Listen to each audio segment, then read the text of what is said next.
belas kasihan kepada sesama. Keluaran 22 ayat 21. Janganlah kau tindas atau kau tekan seorang orang asing, sebab kamu pun dahulu adalah orang asing di tanah Mesir.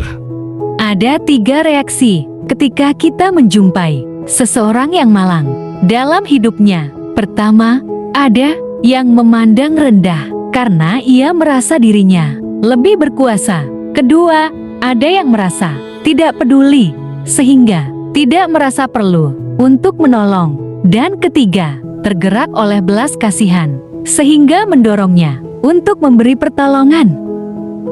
Saat hati seseorang berpusat pada diri sendiri, maka ia akan mengabaikan hidup orang yang lemah. Sebaliknya, hati yang berbelas kasihan akan mendorongnya untuk menolong mereka yang menderita.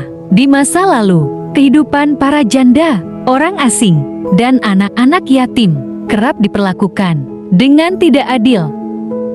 Dan Allah berfirman kepada orang-orang Israel untuk tidak menindas mereka yang lemah. Allah mengingatkan bahwa dulu mereka adalah orang asing, menderita, dan tertindas di Mesir. Allah menunjukkan betapa menderitanya hidup sebagai orang asing yang tertindas. Pengalaman itu akan selalu mengingatkan mereka untuk tidak menindas keberadaan orang-orang yang miskin dan lemah. Yesus mengingatkan agar kita menaruh belas kasihan kepada mereka yang malang hidupnya. Ketika kita melihat orang yang lapar dan haus, kita harus memberinya makan dan minum.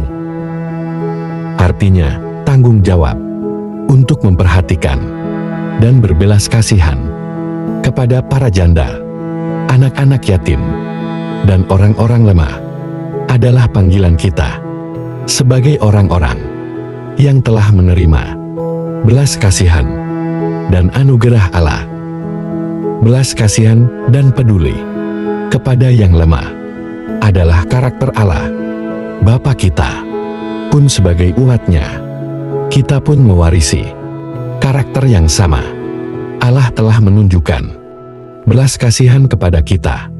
Dia pun ingin kita melakukannya kepada sesama. Semoga Tuhan Yesus memberkati.